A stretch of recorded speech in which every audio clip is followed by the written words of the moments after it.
શિયાળાની ઠંડીમાં રાત્રે હળવું ડિનર કે સાંજના નાસ્તામાં ખાવાની મજા આવી જાય અને ઠંડા થયા પછી પણ એકદમ પોચા પોચા રૂ જેવા રહે તેની ટિપ્સ સાથે આજે આપણે અલગ રીતે જ એકદમ નવા એવા લસણિયા મેથી મુઠિયા બનાવીશું. ઝટપટ અને ફટાફટથી બની જશે અને ટેસ્ટનું તો શું કહેવું, લાજવાબ બને છે. તો ચાલો બનાવવાની રીત જોઈ લઈએ. લસણિયા મેથી મુઠિયા બનાવવા માટે આપણે અહીંયા જરૂરિયાત મુજબ મેથી લેવાની છે અને લીલું લસણ લેવાનું છે. હવે મેથીને ધોઈ અને એમાં બિલકુલ દાંડલી ન આવે એ રીતે આપણે પાંદડાને ચોટી લઈએ અને એ જ રીતે લસણને પણ સરસ રીતે ધોઈ અને ઝીણું સમારી લેશું. જુઓ, આ રીતે લસણને એકદમ ઝીણું સમારી લેવાનું અને ત્યાર પછી મેથીને પણ એકદમ ઝીણી સમારી લઈએ. હવે લસણને મેથી સરસ રીતે સમાર્યા પછી આપણે આ રીતે એક મોટું વાસણ લઈએ અને 1 વાટકી ઘઉંનો લોટ લઈશું. આ લોટ જે આપણે રોટલી કરવા માટે દળાવતા હોઈએ એ લીધેલો છે, એટલે કે સાદો નોર્મલ જે ઘઉંનો લોટ હોય એ લોટ લેવાનો છે. અને ત્યાર પછી 1 નાની વાટકી જેટલો જુવારનો લોટ લઈશું. તમારી પાસે જો જુવારનો લોટ અવેલેબલ ન હોય તો તમે થોડો જાડો ઘઉંનો લોટ પણ ઉમેરી શકો છો. ત્યાર પછી 1 ચમચા જેટલી સૂજી એટલે કે રવો ઉમેરવાનો છે. હવે જુઓ, તમારી પાસે જો માત્ર ઘઉંનો લોટ જ અવેલેબલ હોય, જુવારનો લોટ અવેલેબલ ન હોય તો તમારે અહીંયા 2 ચમચા જેટલી સૂજી ઉમેરી દેવાની. એનાથી મુઠિયા એકદમ સરસ ફરસા બનીને તૈયાર થશે. ત્યાર પછી ઉમેરીશું 1 નાની વાટકી જેટલો બાજરાનો લોટ અને જે ચમચાના માપથી આપણે અહીંયા રવો ઉમેર્યો છે એ જ ચમચાના માપથી 1 ચમચા જેટલો ચણાનો લોટ ઉમેરીશું. હવે આ બધા જ લોટને આપણે પહેલા સરસ રીતે મિક્સ કરી લઈએ.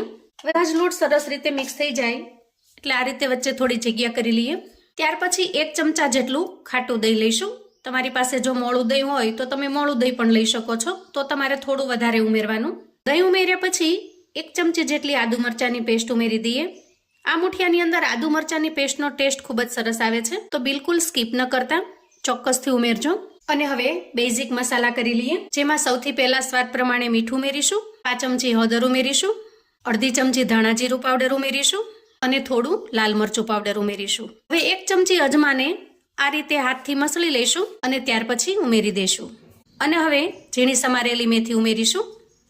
આપણે આજે મુઠિયાને એકદમ અલગ રીતથી બનાવીશું, જેથી એની લોટ બાંધવાની રીત પણ અલગ છે. તો એના માટે હવે એક વઘારિયાની અંદર મેં 2 ચમચી જેટલું તેલ ગરમ કરી લીધું છે. તો એ ગરમ થયેલા તેલની અંદર પિંચ ઓફ થોડી હિંગ ઉમેરી દઈએ અને ગરમ થયેલા તેલની અંદર આપણે જે લસણને ઝીણું સમારીને તૈયાર કર્યું છે એને ઉમેરી દેવાનું છે અને તેલની અંદર આ રીતે લસણને સરસ રીતે મિક્સ કરી લઈશું. આ રીતે લસણને તેલની અંદર કકડાવીને ઉમેરવાથી મુઠિયા એકદમ સરસ ટેસ્ટી બને છે. લસણનો જે કાચો ટેસ્ટ આવે લસણિયા મુઠિયામાં એ આમાં નહીં આવે. તો હવે તૈયાર થયેલા લસણને પણ આપણે ઉમેરી દઈશું અને ત્યાર પછી ગરમ ન લાગે એ રીતે આપણે હાથની મદદથી સરસ રીતે મિક્સ કરી લઈશું. જો વધારે પડતું ગરમ હોય તો થોડી વાર માટે રાહ જોવાની અને ત્યાર પછી આ રીતે લોટ બાંધી લેવાનો. હવે લોટની અંદર આપણે જરૂરિયાત મુજબ પાણી ઉમેરતા જઈશું. એકસાથે પાણી ન ઉમેરતા જરૂરિયાત મુજબ થોડું થોડું પાણી ઉમેરવાનું, જેથી લોટ ઢીલો ન થઈ જાય. તો જુઓ, આ રીતે ધીરે ધીરે પાણી ઉમેરતા જશું અને એકદમ સરસ સેમી સોફ્ટ એવો લોટ બાંધીને તૈયાર કરીશું. અહીંયા લોટ આપણે બિલકુલ કઠણ પણ નથી રાખ્યો અને સાવ ઢીલો પણ નથી. હવે લોટ બંધાઈને તૈયાર થાય ત્યાર પછી આપણે એને અંદાજે 4 થી 5 મિનિટ માટે ઢાંકીને રેસ્ટ થવા દેશું, કેમ કે આપણે લોટની અંદર જે સૂજી ઉમેરી છે એ સૂજીને ફૂલવા માટે 4 થી 5 મિનિટનો સમય થશે. હવે લોટ સરસ રીતે રેસ્ટ થાય છે ત્યાં સુધીમાં આપણે આજના મુઠિયા માટે એકદમ ટેસ્ટી એવી ચટણી પણ બનાવી લઈશું. તો એના માટે સૌથી પહેલા કોથમીર લઈશું. આદુના 1 નાના ટુકડાને સમારીને ઉમેરી દઈએ, થોડું લીલું મરચું ઉમેરી દઈએ અને 2 ચમચી જેટલું દહીં ઉમેરી દઈએ.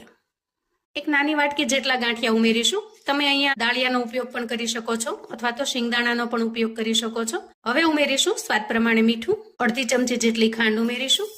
એનાથી ખૂબ જ સરસ ચટપટો ખાટો મીઠો ટેસ્ટ આવશે. પણ જો તમે ખાંડ ન નાખવા માંગતા હો તો સ્કીપ પણ કરી શકો છો. અને ત્યાર પછી થોડો લીંબુનો રસ ઉમેરીશું. દહીંની ખટાશ અને થોડી લીંબુની ખટાશ પડવાથી ચટણી વધારે ટેસ્ટી લાગે છે. હવે ઢાંકણ ઢાંકીશું અને એકદમ સરસ રીતે પીસી લઈશું. જુઓ, એકદમ સરસ એવી ગ્રીન ચટણી બનીને તૈયાર છે. આપણે અહીંયા ચટણીને થોડી ઘાટી રાખી છે, એકદમ પતલી નથી બનાવી, કેમ કે મુઠિયા સાથે આ ચટણીનો ટેસ્ટ ખૂબ જ સરસ લાગશે. હવે ચટણીને સાઈડ પર મૂકીશું. અંદાજે 5 મિનિટ પછી આપણે લોટને ચેક કરી લઈએ. હવે લોટને આપણે થોડું તેલ લઈ સરસ રીતે કૂણવી લઈશું અને ત્યાર પછી આપણે લોટમાંથી થોડું પોષણ લઈશું. એકદમ સરસ નાનો બોલ્સ બને એ રીતનું પોષણ લેવાનું છે અને આ રીતે બોલ્સ બનાવીને તૈયાર કરી લઈશું. ત્યાર પછી બોલ્સની અંદર હાથની મદદથી આપણે આ રીતે ડિઝાઇન પાડી લેવાની છે. જુઓ, બનાવવાની રીત એકદમ સરળ છે. લોટનું થોડું પોષણ લઈ સૌથી પહેલા બોલ બનાવી લેવાનો અને ત્યાર પછી હાથની મદદથી આ રીતે શેપ બનાવી લઈશું. જે રીતે આપણે મેંદુ વડા બનાવીએ છીએ એ શેપમાં બનાવીને તૈયાર કરવાનો છે. તો હવે ફટાફટથી આ બધા જ મિશ્રણમાંથી હું એ રીતે શેપ બનાવીને તૈયાર કરી લઉં છું. તો જુઓ, આ રીતે આપણે બધા જ મુઠિયાને શેપ આપીને તૈયાર કરી લીધા છે. ત્યાર પછી આપણે આ રીતે કોઈ મોટું વાસણ લેવાનું છે અથવા તો સ્ટીમર લેવાનું છે અને એમાં અંદાજે 1 થી 1.5 ગ્લાસ જેટલું પાણી ઉમેરી દેવાનું છે.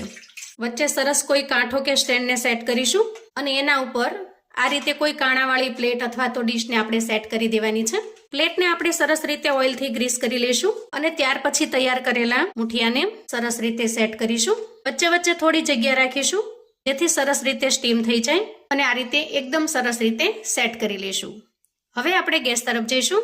ગેસ ઓન કરી કડાઈને આપણે ગેસ ઉપર મૂકીશું અને પાણીમાં થોડી સ્ટીમ થવા દઈશું અને જ્યારે ધીરે ધીરે હળવી સ્ટીમ થવા લાગે ત્યારે આપણે એના ઉપર કવર કરી દઈશું. તો આ રીતે ઢાંકણ ઢાંકી અંદાજે 10 થી 12 મિનિટ સુધી સરસ રીતે સ્ટીમ થવા દેવાના છે અને ગેસની ફ્લેમને એ સમયે આપણે મીડિયમ પર રાખવાની છે જેથી મુઠિયા ખૂબ સરસ રીતે સ્ટીમ થઈ જાય. હવે અંદાજે 10 મિનિટ પછી આપણે મુઠિયાને ચેક કરી લઈએ. વાહ, જુઓ, એકદમ સરસ સ્ટીમ થઈ ગયા છે અને આ રીતે પણ ચેક કરી લઈશું. ચાકુ એકદમ ક્લીન બહાર આવે છે, એનો મતલબ કે મુઠિયા સરસ રીતે સ્ટીમ થઈ ગયા છે. ત્યાર પછી આપણે આ પ્લેટને બહાર કાઢી લઈશું અને મુઠિયાને થોડી વાર માટે ઠંડા થવા દઈશું. હવે મુઠિયા એકદમ સરસ ઠંડા થઈ ગયા છે અને જુઓ, એકદમ સરસ સોફ્ટ બન્યા છે, પોચા પોચા રૂ જેવા. બિલકુલ ગળે ન અટકે કે ગળે ન ચોટે, બસ મોઢામાં મૂકતા જ ઓગળી જાય. સોડા કે ઈનોના ઉપયોગ વગર પણ એકદમ સોફ્ટ બને છે. આ મુઠિયાને તમે સિમ્પલ આ રીતે પણ એન્જોય કરી શકો છો. કોઈ પણ ચટણી સાથે મુઠિયાનો ટેસ્ટ એકદમ સરસ લાગે છે. જો તમે ડાયટિંગ પર છો અથવા તો આ રીતે તેલ વગરનું ખાવાનું પસંદ કરો છો તો આ રીતે સિમ્પલ પણ એન્જોય કરી શકો છો. પણ આજે આ મુઠિયાને એકદમ ટેસ્ટી બનાવવા માટે હું થોડો વઘાર કરી લઉં છું. હવે વઘાર કરવા માટે ગેસ ઓન કરી ગેસ ઉપર મેં એક કડાઈ મૂકી છે અને કડાઈમાં અંદાજે 1 નાના ચમચા જેટલું તેલ લઈ લઈએ. હવે તેલ થોડું ગરમ થવા લાગે એટલે 1 ચમચી રાઈ ઉમેરી દઈએ, અડધી ચમચી જીરું ઉમેરીશું, થોડી પિંચ ઓફ જેટલી હિંગ ઉમેરીએ, 1 ચપટી જેટલી, થોડા મીઠા લીમડાના પાન ઉમેરીશું, 1 થી 1.5 ચમચી જેટલા સફેદ તલ ઉમેરીશું. સફેદ તલનો ટેસ્ટ આ મુઠિયાની અંદર ખૂબ જ સરસ લાગે છે, તો ચોક્કસથી ઉમેરજો. અને ત્યાર પછી લીલા મરચાના ટુકડા ઉમેરી દઈએ અને સરસ રીતે મિક્સ કરી લઈએ. હવે વઘાર સરસ તૈયાર થઈ જાય એટલે આપણે મુઠિયાને ઉમેરી દઈશું અને વઘારની અંદર મુઠિયાને એકદમ સરસ રીતે મિક્સ કરી લઈશું.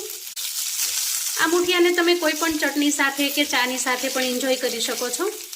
ચાની સાથે પણ આ મુઠિયા ખાવાની ખૂબ જ મજા પડે એવા ટેસ્ટી બને છે. સાંજે નાની મોટી હળવી ભૂખમાં અથવા તો સાંજે ઓછી ભૂખમાં પણ તમે આ બનાવીને તૈયાર કરી શકો છો. અને વળી મલ્ટીગ્રેન હોવાથી ખૂબ જ હેલ્ધી પણ બની રહે છે. તો છેલ્લે થોડી કોથમીર ઉમેરી દઈએ અને સરસ રીતે મિક્સ કરી લઈએ. આપણા મુઠિયા છે તૈયાર. ગેસની ફ્લેમને કરીશું બંધ અને ટેસ્ટી મુઠિયાને સર્વ કરી લઈશું. રોજ રોજ એક સરખા મુઠિયાના ટેસ્ટથી જો કંટાળી ગયા હો તો આપણા આજના એકદમ ટેસ્ટી એવા લસણિયા મેથી મુઠિયા ચોક્કસથી ટ્રાય કરજો. ખરેખર ખાવાની મજા પડી જાય એટલા ટેસ્ટી બને છે અને આ રીતે જુદા શેપમાં બનાવેલા હોવાથી કશુંક અલગ લાગશે અને ઘરના બધાને ખૂબ જ પસંદ આવશે. વડીલો પણ આરામથી ખાઈ શકે એટલા સરસ સોફ્ટ બને છે.